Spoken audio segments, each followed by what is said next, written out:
Hello students, and welcome to your first video lesson. I wanted to start by reviewing the Knock Knock Joke song that we started last week.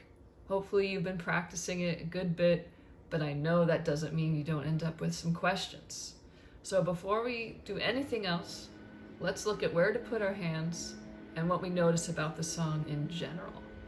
So we see the picture in the top left corner, and it's telling us something different today.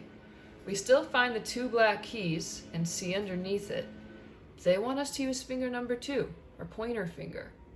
So we'll have to keep that in mind. Then they show us the 3 black keys and F beneath that. We won't use finger 2 or 3, but finger 4, our ring finger, and the rest will just follow.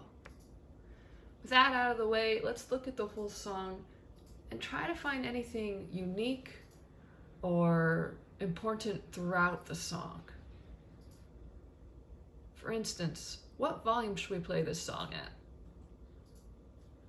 If you're seeing that F, hopefully you're thinking loud, or you're thinking the word that it stands for, forte, which means loud. What happens when we get to the end of the song? If you're seeing those 2 dots at the very end, that's what our repeat is, so we know that we have to go back and do it all over again. Now, one other thing that's been fun about this song is those X's where we get to knock on the piano cabinet. We also have our quarter rests, or as I like to call them, the beautiful squigglies. When we see these quarter rests, we don't play anything, but we do have to pause. So it'd be 1, 2, 3, 4, and that still gets the whole beat on 4. You don't just skip it and jump ahead. If we look at the first measure, which hand gets to start this song? We see the first bar line right here and the first measure of the song right here. And these stems go up and they tell us RH, both of which let us know our right hand is going to begin. And the number 2 and the number 2 there on C and this number 2 on C lets us know it's going to be our C that begins, which is going to feel weird. We're used to using our thumb for that. So we do that 2 times. And then we're looking at our left hand with the stems going down, those lines connected to the notes. And we're going to just practice this left hand 3 times in a row. We see finger 2, our pointer finger. We see finger 4, our ring finger. And then they don't tell us this one, but we see that it goes from F up to G, but not all the way up to where A is. So it can't be finger 2, that's too high. So it'd be finger 2, 4, and then this one on G is going to be finger 3 in the middle. So go ahead and just show me finger 2, 4, 3.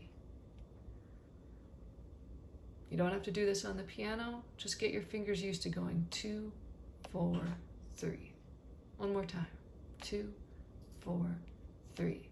If you're more comfortable with this song, try to say the letter notes as you do it, or try to remember it without looking at the book.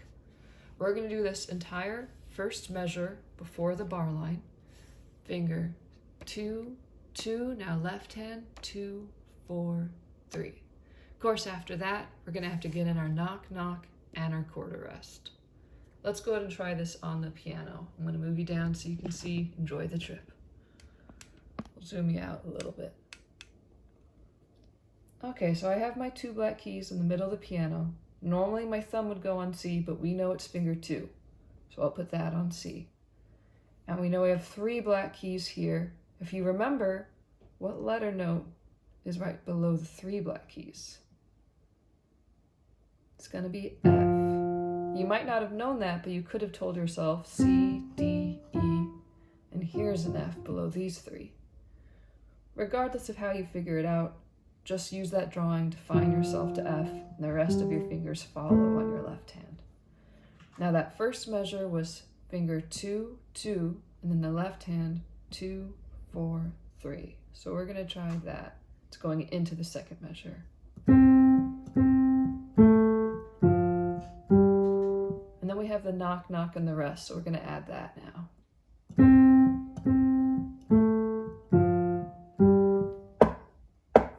Rest.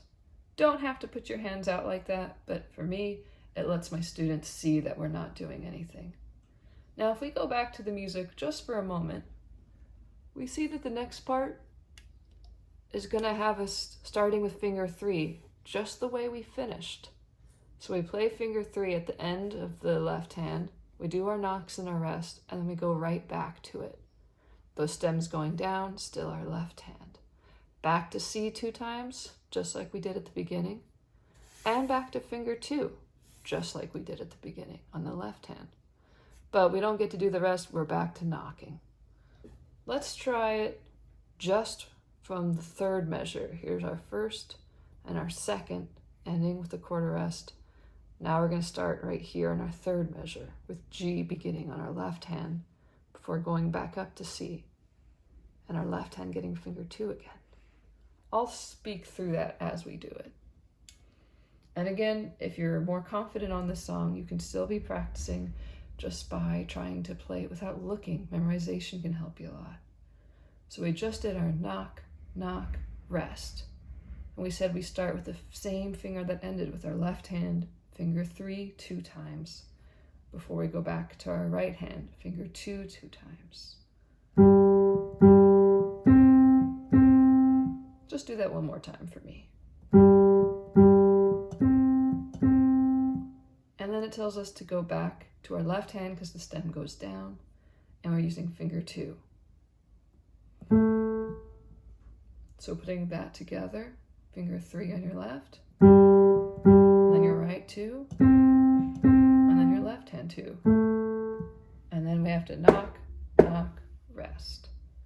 If I wanted to play that whole line, I'm going to do it kind of slow, starting from the very beginning, so I get to practice my 2, 4, 3 one time.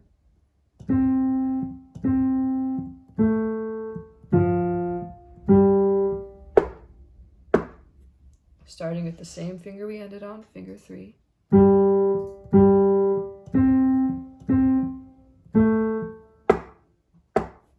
Rest. So that's the entire first line.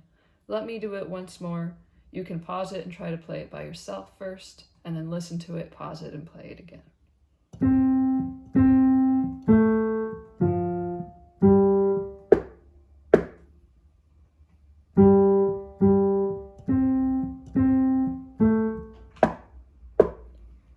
And again, I would encourage you to put your hands up to rest each time, but think about that rest. Keeping your hands down will help you go to the next part more easily though.